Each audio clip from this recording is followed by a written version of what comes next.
If you're looking for a bike that'll absolutely rip your house right off the foundation, your ship just came in.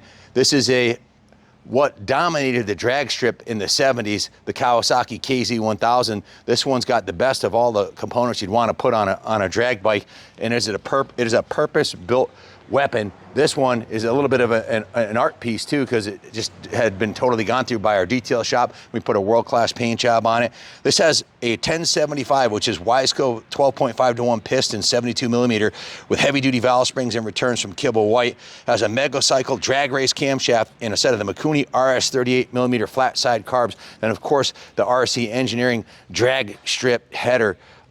You can see the custom engine covers it has on it, the coils, the plug wires, everything's super high performance. Justin, tell us a little bit about this side of the engine right here, what we're looking at. Yeah, so the charging system is completely blanked off over here. You can see there is no charging system. It is total loss at the moment. But additionally, there's no flywheel on it. So you can hear in the video that the idle's a little bit high on the bike, but that's because it has to be, because there is no rotational weight to keep the engine going at low speeds. So this thing really is the bee's knees. This is the best components back in the day. I think Ken already mentioned this. This really is everything you would want on a drag bike. It has the Gromika front and rear brakes on it. See the Gromika master cylinder? With damn near close to 150 horsepower, you need that to stop this thing. Yeah, and they work phenomenally too. We went through them completely to make sure that they were up to par. The bike also has an air shifter on it, an MRE air shifter, which is completely functional. All you have to do is pull this clip out and just push a button, and this button will shift the bike for you. Some of the other things, it has a brand new Dyna S ignition, new Taylor Sumac ignition wires, new NGK BRA ES spark plugs, a brand new Yuasa battery, a new Optimate battery tender lead, a new toggle switch, new OEM style multi-bullet electrical connectors, rebuilt and tuned the carbs, new OEM Mikuni carb O-ring kits, replaced the 4 carburetor mixture screws. It has new fuel lines, new pod air filters, new Spectro 1040 engine oil, adjusted the valves. We put a brand new 160/18 Michelin, show them that radial rear tire on there, and the 90/90/18 Michelin front tire. Still got the hairy nubs on the front tire. No hairy nubs on the rear tire after that ride, but it's only had maybe 10 miles on the tire max. It's an absolute freaking rocket ship. You need the extended swing arm, or this thing would stand straight up on you for sure. The bike has been gone through completely by the detail shop, as you can see. It has new hand grips, new levers, new heavy-duty 630 gold final drive chain. It's a massive chain. They actually took the sprocket off and polished that too. It's a steel sprocket they polished. Polish and shine both the wheel hubs and spokes. Those rear rims didn't shine like that. They were raw aluminum, and I was like, hell, if we're gonna make it this beautiful. This is one of my favorite paint colors ever. It's the same as a 69 Chevelle SS. It's a metallic blue, right out of the Chevy parts catalog. The graphics were done by Mahoney Christie, Steiger Designs. The KZ1075 graphics let everybody know what they're up against at the street light if you're gonna run this badass ride on the street. Did quite a bit of detail. It was in the detail shop for a full week. Lots of polishing, lots of sandblasted both the wheel hubs, dismantled the whole bike, polished and shined both the wheel hubs and spokes, replaced the front and rear, repainted the front and rear calipers, polished the rims, the fork lowers, those are not chrome, those are polished by our detail shop, polished the steel sprocket, which is no easy thing to do. Anything chrome or aluminum on it was polished or painted. They painted the valve covers, the engine head and cases, the swing arm, the exhaust system.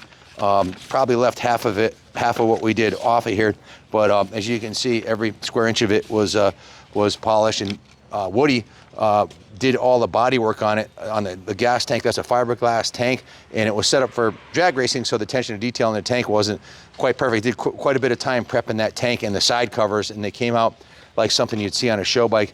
And the rear fender, which is a one-piece fiberglass seat and rear fender. That's the original upholstery on the saddle from the 70s. The guy we bought it from aged out. He was up in his later 70s and obviously wasn't going to be riding this thing anymore, but wanted to see us take it to the extra mile.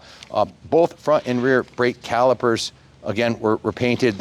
You can see sandblasted and painted the Gromika calipers. We polished the aluminum hangers. They sanded down the discs. The hub was sandblasted. The front, the rear Gromika caliper was rebuilt, as was the front. They went through everything on the bike, every square inch of it. 40 hours in a detail shop, 40 hours in the service department. We got an extensive work order on it. That doesn't include the paint shop time. If I added the paint shop time at shop rates, a paint job like this should run you $1,500 to $2,500, but he's got probably 35 hours into sanding all the fiberglass down and paint it. So I didn't even add that in there, and we still have a $12,000 work order. So it's easy to see how fast the money goes doing a project like this. Justin, is there anything you'd like to add about the bike? Yeah, there's really no stone unturned on this bike. Every single component on it is aftermarket. Even the swing arm. This is a RC Engineering extended swing arm from back in the day. Those are really priceless. You know, along with this Sidewinder header, I mean, even to find one of these, you'd be paying thousands of dollars out of pocket for one that's much more dented than this one. So, you know, whoever gets this bike is really getting a gem that has every component you want that is period correct for this bike. It's ready to roll into the museum too. It's beautiful. It is. It's beautiful. Describe the handlebars, the steering damper, that stuff too. Yeah, it has an aftermarket steering damper on it. We went through all this completely too and set it so that your steering locks out both ways correctly. Normally when you put a steering damper on, usually the bars will turn more one way than the other, but we tune this one so that you have full leverage if you do need to turn on this bike to do it. The bars are also custom. They're a little more forward, but it has a good seating position. When you sit on the bike, you know, I'm 5'11", and this bike fits me perfect, and actually it fit Ken perfect too, and he's a couple inches taller than me. Well, I used to be. I might after casing the triple, I think I'm 6'1" instead of 6'2". But it looks like the triple clamps were chromed on this too, but by the builder. Describe the RPM tachometer on there and that setup too. Yeah, it has the original tachometer on it, and it works perfectly too. A lot of these, once they age out and they've been used a lot, the needle will just get stuck at, you know, 5,000 RPMs or somewhere along the rev range. But this one works perfectly. There's a brand new tachometer cable as well, because the original one was a little bit aged, and you know, we went this far with it. We wanted everything to be perfect.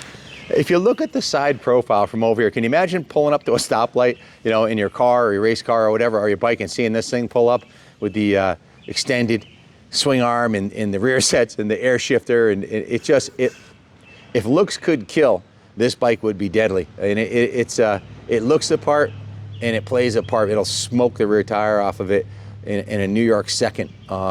Just a spectacular, cool, classic machine. And you know, definitely labor of love on our part. We worked on this thing on and off for months to resurrect it to its current status, and it's definitely been a labor of love. If you wanted to put a set of Ohlins on this and make this a street ripper, you could easily bolt on a set of world-class shocks with piggyback reservoirs.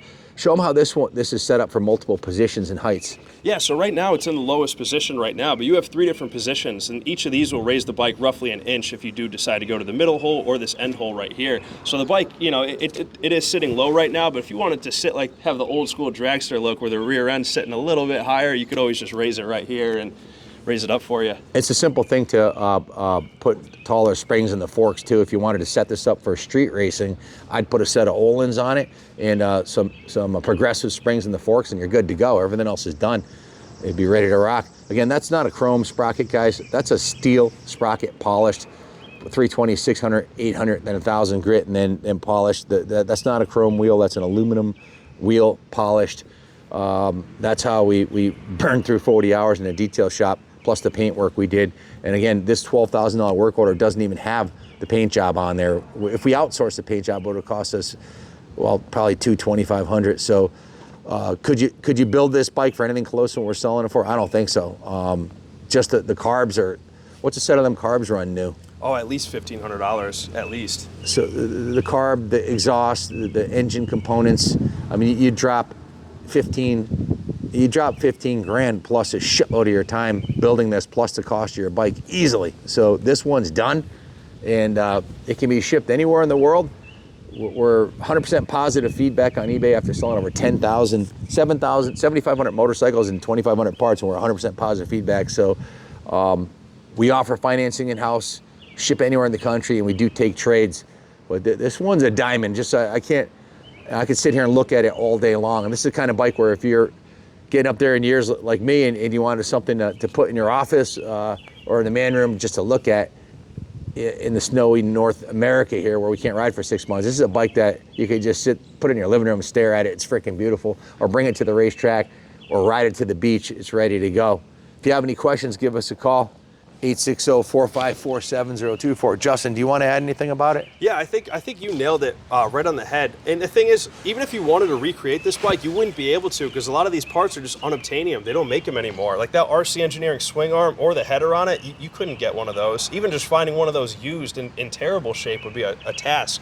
Show them how the swing arm, the bracing on the swing arm goes on this side, Justin and Ronnie. Yeah, so if you go over to the chain side, it actually has bracing on the outside of the frame rails right here. So the swing arm goes inside of the frame rails and also on the outside so that it doesn't flex or torque either way, you know, when you are giving it full power at the drag strip. This thing is straight as an arrow. When you're giving it full throttle, full power, it's still really stable, surprisingly. Yeah, at speed, it's remarkably stable. It's so long and low, it's like riding a bullet. What would a swing arm like that be worth on the, you know, on eBay? You know, if you could find one in okay shape, it'd probably be $1,000 to $1,500. You know, if you found one in a box somewhere, it might be up to $3,000 just for that swing arm. So yeah, and the individual components are all purpose built. Yeah. Sadly, when it came off the lift, one of the guys, because it's so low, it was going to get hung up. So they grabbed it by the tailpiece here and lifted it up, and it cracked the fender right here. We're putting it. I'm kind of bummed about that. We could put it back in the body shop and have that fixed if you wanted it done, but we're putting it up for sale now, and it's ready to go. Michelin tires, new chain, tuned, ready to rumble. Kick starts easy. This is a purpose-built weapon, and it's absolutely gorgeous. If you have any questions, call us. Thanks for watching, and God bless America.